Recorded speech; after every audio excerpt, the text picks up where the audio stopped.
A Farmington man got arrested for trying to connect with a juvenile, and you will not believe his defense.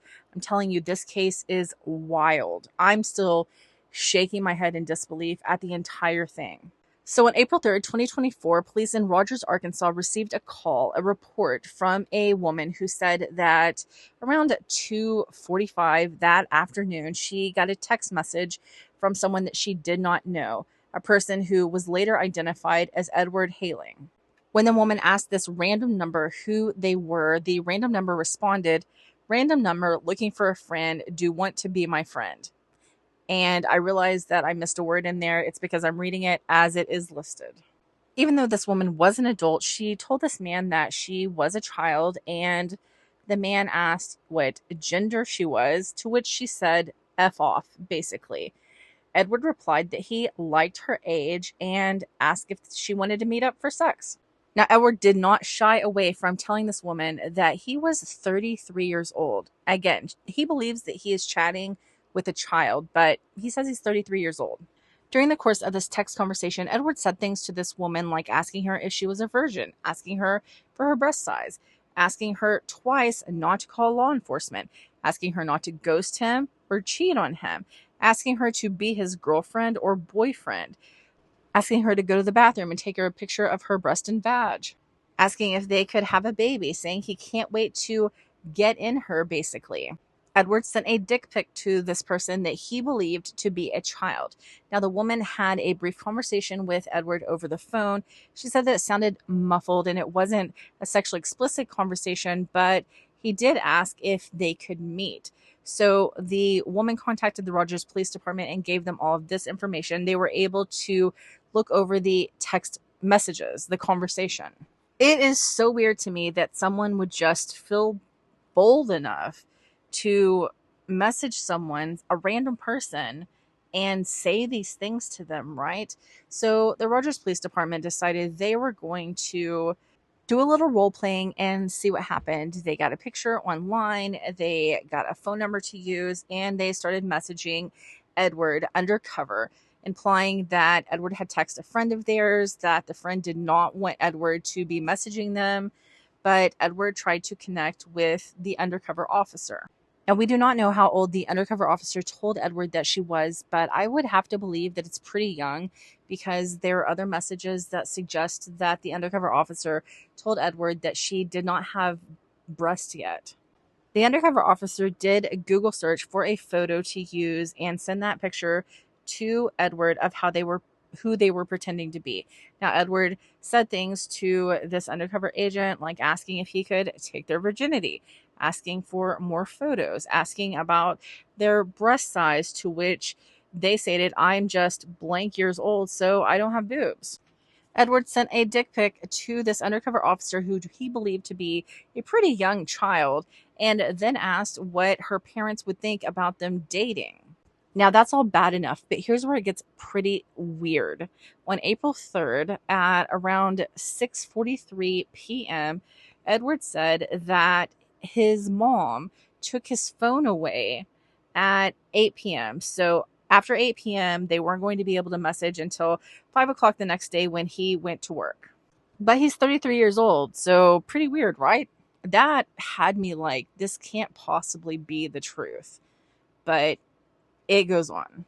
The next morning, Edward started messaging again, and he sent a message asking for the child to send a picture of herself wearing a sexy bra and panties so that she could prove that she wasn't an undercover officer, so that he wouldn't have to worry about going to jail because undercover officers can't send pictures like that. Edward told her this.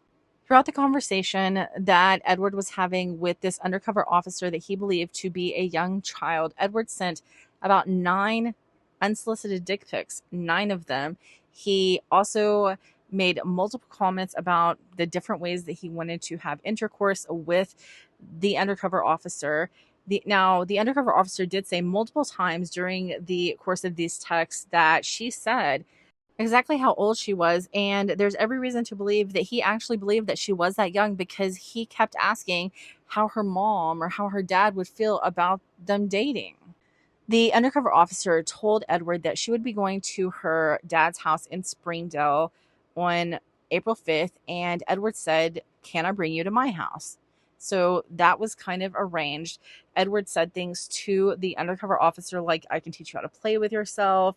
He also asked that she bring dirty panties, a dirty bra, and a jacket for him to keep and smell them, and that he would bring a dirty jacket and dirty underwear for her to take home with her.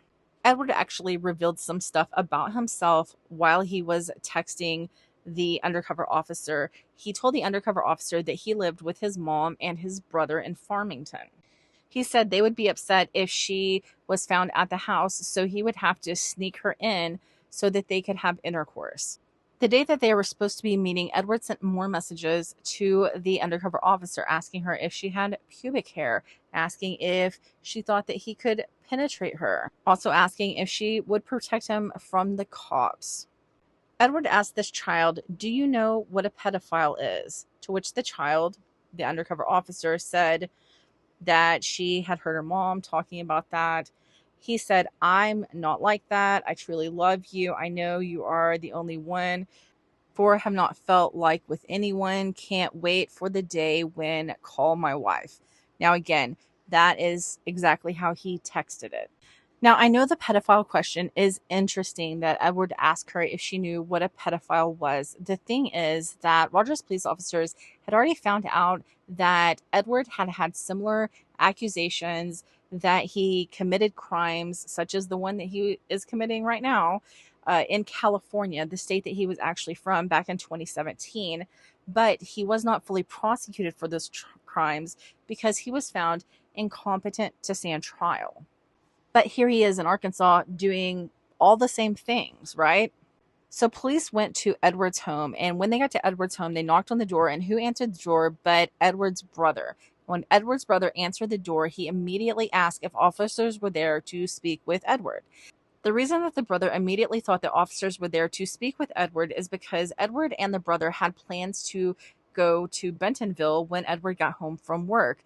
But as soon as Edward got home, the brother said that Edward started acting strange and then said he was sick, so he wasn't going to go. The brother felt like something was up, so he immediately took Edward's phone and found the text messages between Edward and that undercover officer.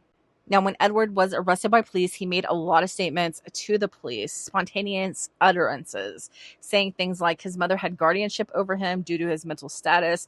He cannot answer any questions or sign any documents due to his mother having guardianship over him, that he had been found incompetent in another state and had the mind of a child. After they told Edward that he was going to be going to jail, Edward asked if he could be issued a warning because he had learned his lesson. He said he was not a bad person and it was not like that. And he said, "I know what I did was wrong. I would never do anything to hurt people, that I'm not that kind of person." Edward's brother just handed over Edward's cell phone to police. I think that the brother is just sick of his crap at this point.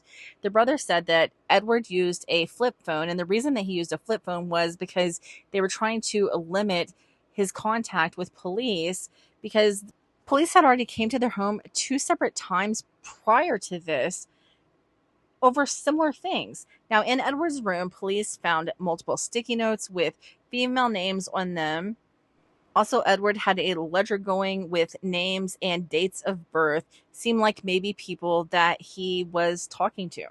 Edward was arrested and charged with sexual grooming of a child, internet stalking of a child, and computer CSAM. He's being held in the Benton County Detention Center on a $250,000 bond. Now, my take on the case, I don't even know. In fact, I read this last night before I went to bed. I know it's weird, but I was like trying to fall asleep and needed some reading material, so this is what I read. It was such a like screwed up my mind so badly that I woke up this morning and I was like, I couldn't have really read that. Like, that is so wild. I don't think that that's really what I read. I will read it again. And sure enough, it's absolutely what I read. Now, the thing is, I do believe that people can be incompetent to stand trial. But like, this guy obviously knows that what he's doing is wrong, because he's saying he doesn't want to be arrested. He's trying to avoid being arrested. So, you know, how incompetent is he really, and what can be done to end his predatory behavior on children, which is obviously a big deal. What do you think?